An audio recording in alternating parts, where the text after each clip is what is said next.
Y para cerrar el ciclo de conferencias de esta mesa, tenemos la participación del doctor Rogelio Rodríguez Garduño con el tema Servicio Público en el Transporte y Aeropuertos. Él es miembro de la Asociación Mexicana de Abogados en Derecho Aéreo y Espacial, es miembro de la Asociación Latinoamericana de Derecho Aeronáutico y Espacial y miembro honorario de la AMADAE. Cuenta con el certificado emitido por la Asociación Internacional de Transporte Aéreo en Ginebra, Suiza. Es conferencista y ponente en diversos eventos nacionales e internacionales. Tiene participación en diversas publicaciones, en el libro Epistemología Jurídica, en la publicación de Aspectos Procesales de la Corte Interamericana de Derechos Humanos e interpretación de la Suprema Corte de Justicia de la Nación en la destitución del servidor público en la revista Foro Jurídico. También en la publicación del nuevo Aeropuerto Internacional de la Ciudad de México, un gran mall donde accidentalmente aterrizarán aviones, en la revista de electrónica Estefano. En la administración pública ha ocupado distintos cargos con los que se destacan gerente de recursos humanos, gerente de lo consultivo y director de asuntos jurídicos en aeropuertos y servicios auxiliares, director general adjunto de transporte y control aeronáutico de la Dirección General de Aeronáutica Civil, titular del jurídico del órgano desconcentrado de la SCT, Servicios a la Navegación en el Espacio Aéreo Mexicano, auditor legal en la Suprema Corte de Justicia de la Nación, titular de la Unidad de Políticas y Evaluaciones de Seguridad en el Consejo de la Judicatura Federal y secretario técnico de Asuntos Penales y Amparo de la Dirección General de Asuntos Jurídicos del Consejo de la Judicatura, así como secretario de Apoyo. En el ámbito privado se ha desempeñado como gerente jurídico, así como titular del área jurídico contenciosa de Compañía Mexicana de Aviación SADCB, Aerovías Caribe SADCB y Aeromexpress, así como abogado fiscalista en el jurídico de la ICA.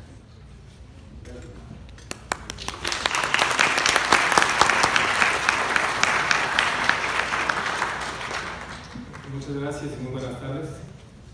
Lo primero que tengo que hacer es agradecer a la doctora Fernández Ruiz por esta atenta invitación y congratularme por compartir esta mesa de análisis tan profundo con los ponentes que me han antecedido en el uso de la palabra.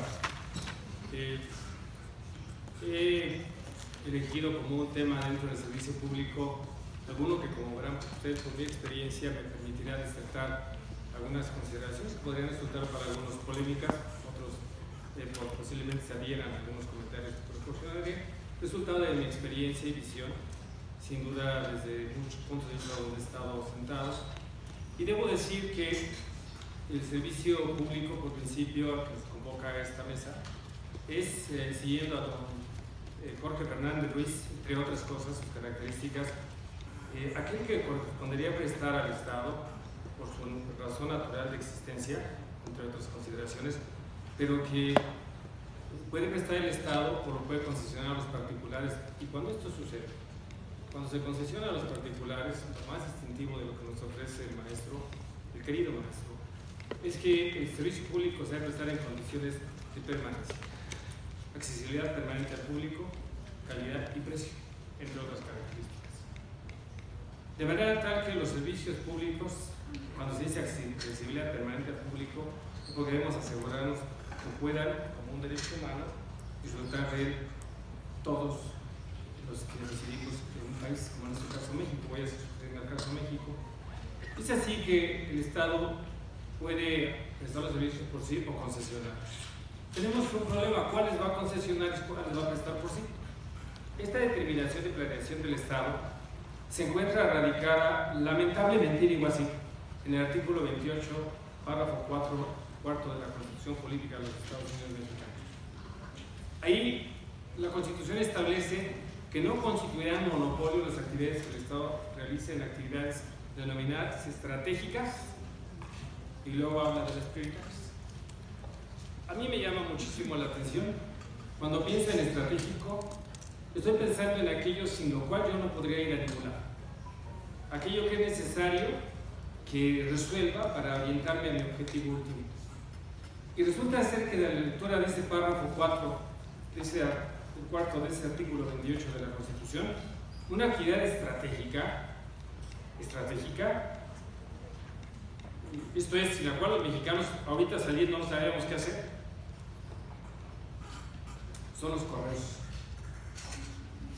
aquellas románticas cartas que todavía escribimos algunos. O sea, si no hay servicio de correos, los mexicanos no tendríamos razón de planearlos. El telégrafo y la radiotelegrafía. Esto es el problema de estar manoseando la Constitución. La Constitución política de los Estados Unidos mexicanos, que reforma la 1907, que reforma la 1857, tiene un grave problema en exceso de reforma. 712 reformas solo a partir de 1917. Y esta excesiva reforma nos lleva a lo que yo temerariamente e irrespetuosamente llamo basura constitucional. Así como hay basura espacial que se nos cae la cabeza, así hay basura constitucional que se nos cae la cabeza.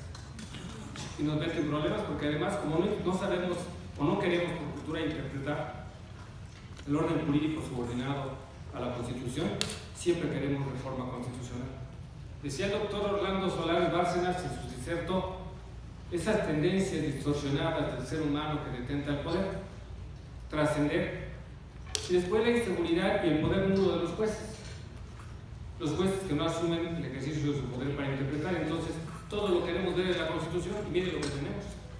Yo les exhorto a que lean ese cuarto párrafo y digan, entonces no vamos a ningún lado si no tenemos correos. Es la actividad estratégica del Estado, el telégrafo y la radiotelegrafía. Claro, van a encontrarse ustedes el tema energético, van a encontrarse el tema de la energía eléctrica y de los hidrocarburos en lo general, el tema de los minerales radioactivos. Pero después, cuando vienen las prioritarias, nos enfrentamos a un problema. Por enunciar limitamos, hay dos nada más. En materia de transporte, los ferrocarriles y las comunicaciones vía satélite. Y cuando decimos que son prioritarias es porque en ellas el Estado, al ejercer su rectoría, va a garantizar la soberanía y la independencia del Estado mexicano. O sea, en los ferrocarriles, hablando del transporte, que es a lo que voy a suscribir mi diserto, que no tenemos, porque Ernesto Zedillo Ponce de León decidió acabar con ellos. Tenemos, sí, algunos, tenemos por ahí, sí, el maravilloso recorrido allá, el Chepe, el norte de la República. Tenemos a la Bestia, que ya no se llama Bestia. Tenemos ausencia de servicio ferroviario, pero es prioritario. Tenemos una extensión de litorales y costas extraordinaria, pero las comunicaciones aeronáuticas no son prioritarias. Tenemos un movimiento de pasajeros y de carga por servicios de autobuses y camiones cargueros, pero no son prioritarios. Tenemos a las comunicaciones aeronáuticas y no son prioritarias, lo que significa que el Estado no debe garantizar ni la soberanía ni la independencia del Estado mexicano. Contrario a esa errónea determinación del artículo 28 de la Constitución, la Constitución no cobra vida, es como se interpreta, no es una cuestión ontológica. Contrario a esa determinación, tenemos firmado un convenio internacional, México, que es el Convenio de Aviación Civil Internacional, conocido como el Convenio de Chicago, o algunos dicen la Constitución Aeronáutica Mundial, que determinó que los estados, todos los estados del mundo, deben considerar a sus comunicaciones aeronáuticas como parte de la garantía de su soberanía. Todos los estados del mundo toman medidas para garantizar que las comunicaciones aeronáuticas contribuyan a garantizar la soberanía. ¿Cómo? Imaginen ustedes que Estados Unidos permitiera la inversión extranjera, por ejemplo, en la línea aérea, permite hasta el 25%, Estados Unidos, y es muy celoso en la inversión extranjera, y que dependiera de los transportistas europeos KLM, que lo podría hacer. Y un día la Unión Europea se enoja con el señor del norte de color zanahoria. Y el día siguiente retira las comunicaciones aeronáuticas, paraliza al Estado norteamericano. Por eso el artículo 7º de este tratado dice que los estados tienen el derecho a negar el servicio de cabotaje. Esto es, creará empresas nacionales para garantizar que los servicios aéreos los presten nacionales de ese estado. Además de eso, nosotros los mexicanos nos encontramos en una posición privilegiada. El colega colombiano dará cuenta por ahí ahí, después platicaré con él y algunos amigos comunes seguramente. Porque México es el paso obligado hacia Estados Unidos, desde cualquier parte del mundo, y por la vía aérea. Quienes algún día deseen informarse más de este tema, hay un catálogo de libertades del aire, una se llama Quinta Libertad, que es la posibilidad de usar un tercer territorio para llegar a un estado de destino. Todos quisieran parar en México para llegar a Estados Unidos. Digo todos, ¿eh? ¿Por qué? Porque la posibilidad del mercado nacional México-Los Ángeles es uno de los 5 mercados más grandes del mundo. México-Los Ángeles. Y nosotros debemos cuidar que nuestros mercados sean atendidos por operadores mexicanos y norteamericanos en una relación bilateral. Los latinoamericanos en materia aeronáutica, yo he estado en muchas conferencias, dicen que los mexicanos no somos bolivarianos, que no somos integradores, porque no les dejamos el segmento aéreo para pasar a Estados Unidos. ¿Qué me das a cambio? Le dije a Chile. Si hay alguien aquí, de mis saludos. Es que afuera, allá más allá de Chile, ¿qué tienes? En materia de mercado, ¿qué tienes más allá de Chile? Después de muchas discusiones, un día le dije, tienes pingüinos. Y los pingüinos no pagan tickets aéreos. Y hay una cosa en el comercio internacional que se llama reciprocidad real y efectiva, que dirige las relaciones individuales, las relaciones con los tratados internacionales y los negocios jurídicos en lo general. Y no es que no seamos integradores, es que tendríamos que hacer el balance de las prestaciones que tenemos que darnos los unos y los otros. Porque así como padecemos al vecino del norte, algún beneficio tendrá estar junto a él. Y un beneficio es la actividad aeronáutica, pero les comparto, no tenemos una planeación.